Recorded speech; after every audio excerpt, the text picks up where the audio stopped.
Phil Hutchinson, who was the chamber manager in 1991, a little bit before that too.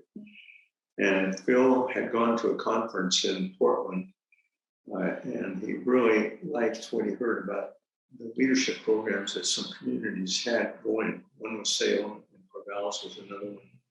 I think he thought right away, if they can do it, I can do it. Mm-hmm.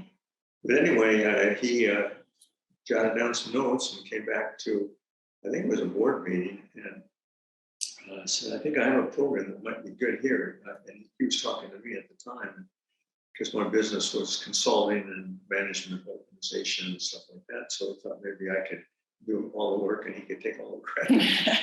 No, that's not true. He's very humble fellow. But anyway, so he and I met, and it sounded really good to me because I do management training stuff and thought that I can, be seen to be helpful there. Mm-hmm. So then he got a few more people. I think he had 3 more. So I think 5 of us met for maybe 2 or 3 meetings just to scope out if we wanted to do that. He showed us materials from one of the other programs and said, this isn't just a copy. We don't have to follow it or anything. But he said, I think I'd like to try it. And I said, well, I wouldn't know I'd like to try it. It's really good. Mm-hmm. So anyway, this was probably, I'm going to say in the spring of 91. And so we got together and we laid out some plans. We had an agenda, and we thought it was a good one-day program. And so anyway, we were able to round up about 30 people that signed up for the first session. We thought we'll have a session. But we didn't think we were just going to have, fly-by-night type of presentation. So we planned it a little more carefully than we would have otherwise. And all right. But shortly after, we decided to go ahead and do it. Phil, of course, is the one that called the shots. He was the chamber manager. So we scheduled it and all that. And we held it. And we had guest speakers, and we had some management style games that weren't really games. They were, what would you if you were charged to do this? And that's really kind of like a hiring situation. And right after that first session, I think we were talking to the city manager at the time, Don Davis, and we said, Don, it really worked, and we were really glad. It was a good presentation. He said, well, how often are you going to hold it? He said, well, we just thought maybe we'd have to make a one-shot thing out of it. He says, oh no, this has got to go forever. It's got to, and usually I don't think he explained that much or examined that much how much we were doing or weren't doing. But we didn't think we could get enough material again to do a second one.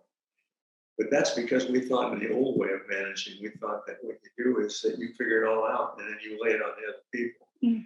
And he was seeing us as presenters and as organizers of it and that sort of thing.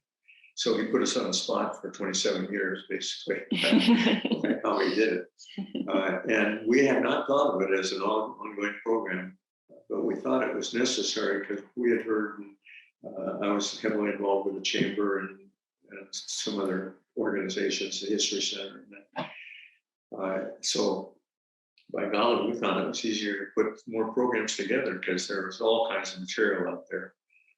And we also decided, and I can read this mission statement that's pretty close to the one that we had back 30 years ago. Mm.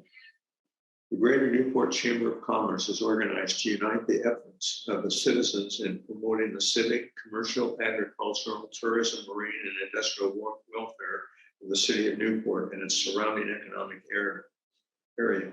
This is one of the most compact, full of good information, and one little teeny statement that I don't see too many good goal statements like this. And this came from all of us chipping in on it. Mm-hmm.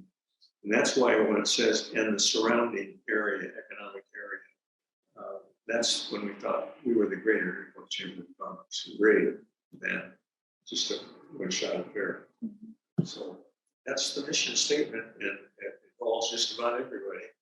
And that statement also reflected that we thought that a team is better than one person operation at the top, mm-hmm. that people need to be included.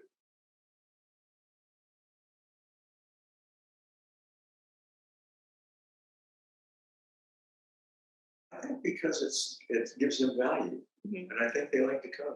I notice when they come in the room at the start of the day, you know, at 8:30 is when it started, and they're coming up. They see somebody they want to sit next to. They haven't sat next to them, and that's encouraged anyway. Mhm. And they do that, and then when I talk to them when they're leaving, sometimes in the afternoon, it's like they've just come from a ball game where they played and they've scored a whole bunch of points or something. You know, Mhm. they know that they've done something that's a good builder for the future. Mhm. I don't think I'd change anything. I was thinking of that yesterday when I was thinking of coming here today. And I said, you know, if something is working real well, review it, but don't break it. Mm. And we're doing some of the same things. You know, we thought, well, we better make some changes. We've been doing this for 25 years and stuff like that. And then we'd say, well, but isn't it working? Yeah, it's working real well. Mhm. And I don't think we've had any panelists on twice because mostly they moved on Mhm. by the time that we get to that point. So, Mhm.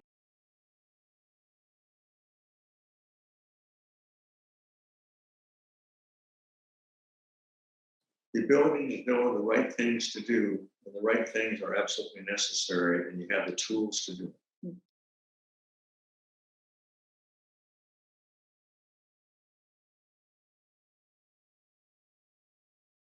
Well, for one thing, I like it when an organization is really knowledgeable about the people that are there as members, but not necessarily managers. To me, management is a kind of a scientific term more than a philosophical term, because I think everybody would like to be better at managing their affairs or managing their relationships with other people. So that's real important. But people even said it. I talked to so many people, and I offered that I would come out for at least a 1 hour session during the year. And actually, I said 2 or maybe a half more if you want it and need it. But I would come out with their membership and leadership Lincoln, and I would listen to their issue, and then I would talk mostly or ask you to talk about how you could organize to resolve that issue, and then I'd be your helper, but I won't do it for you. Mm.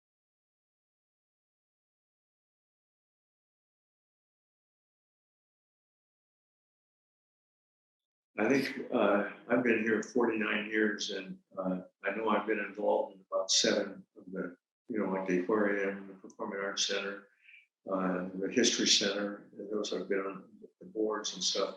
And I've met other people that I've worked with out in the community, sometimes in their business, sometimes in other organizations, like Michael Smith at the U.S. Bank. We worked at United Way together. Mm. And so then we said, well, we got to go play golf together. We both like to play golf. Mhm. And so by the United Way, I got to have another really good friend. And some people don't believe that those kind of friendships are that important. And I'm here to tell you that I'm just lucky I was able to succeed at anything. And, you know, there was always room for improvement. But I do know that by having a lot of good acquaintances and very many good friends, and I had to work hard and be in different organizations and things like that. But that really generated my business. And my company started basically by my soliciting chamber members as a resource in case they needed it for irritating employees or irritating bosses.